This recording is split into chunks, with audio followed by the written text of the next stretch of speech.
Through the slides and making that clip is that the Lord continuously brings more and more family to His kingdom. Amen? Amen. He continually brings more and more dynamic personalities. It's a good way to put it. And we definitely have a lot of dynamic personalities here at Baruch Eloheinu. I've been to other synagogues, and they, in their own right, have dynamic personalities within them. I mean, amazingly dynamic. And that is really the best way I could put that.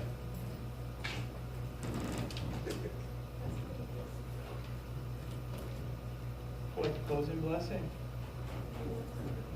It's okay, take it. Okay. Go. Good job. All right, so there's two things that stood out to me in this particular parsha, in the Shemini, as Morab elegantly pointed out in her dynamic personality, pointing it out. Two things that are within Shemini specifically is the kashrut, or the laws, and how you and I are to eat. And I know a lot of people, I can eat what I want. Yeshua died, so I can eat whatever it is that I want to. That's not why He died. You understand that, right? He didn't die so you and I can go have a ham sandwich. That wasn't on His frame of thought at the time. He died so you and I wouldn't have to. Amen? Amen. So that you and I wouldn't experience death and the wages of sin. But yet we will go to sleep and we will wake up someplace else. Not here. Not in this existence. And that is something that you and I couldn't actually pay for. We couldn't afford that bill. Amen? The other thing that stands out is that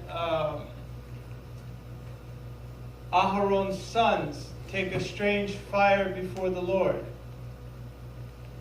And it wasn't that the zeal wasn't there. It was.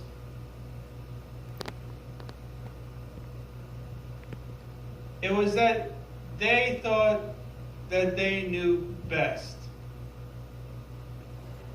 And when God has something prescribed for your life and my life, He knows best. And when you and I try and go outside of what God has ordained and God has set up and God has put in place, then you and I are then leaning on our understanding and not on the King's. And sometimes that can get you and I into a place that's rather difficult for the Lord to lead us out of. In Galatians 2:20, this day's verse is, "It is no longer I who live, but Messiah who lives in me. And the life I now live in the body, I live by trusting in Ben Elohim, who loved me and gave Himself up for me. Therefore I live for Him." You know, early on in the early men's meetings, and my brother was still stationed overseas, and we'd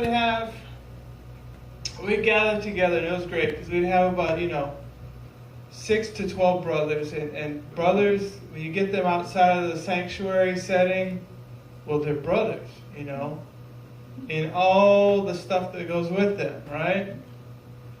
So, and I imagine you ladies are just exactly the same here as you are outside of here, right? I mean, you're just saintly outside of here as you are here.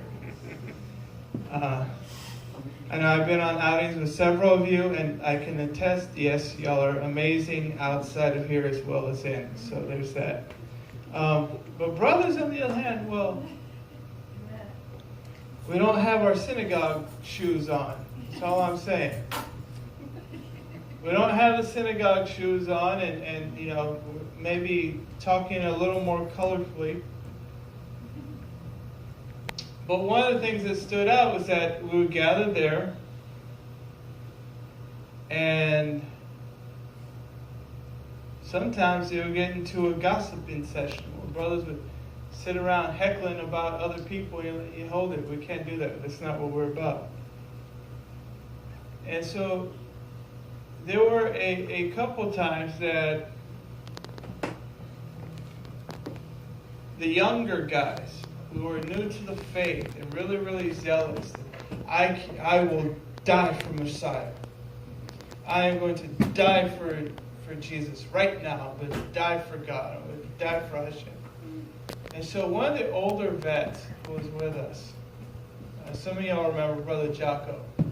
He's sitting there and he gets a grin, and I said, "Brother, you got a thought you want to share on their profession of faith?"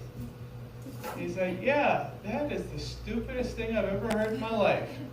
You want to die for God. How about you live for God? And that's much better than dying for Him."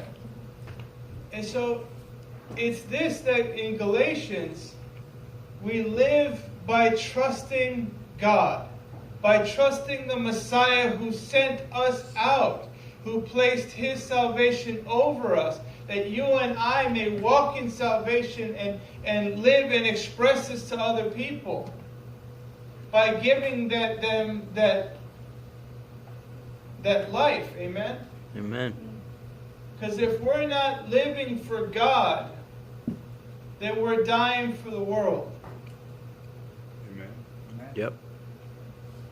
You and I have an obligation to follow God, to live for God. And in our walking with Messiah, the whole term, I will walk with you, Lord. That whole term means that every step that I take is going to be with God, because I want to live with my King.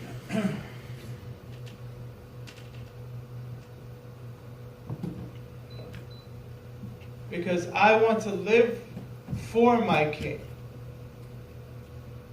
It's not enough to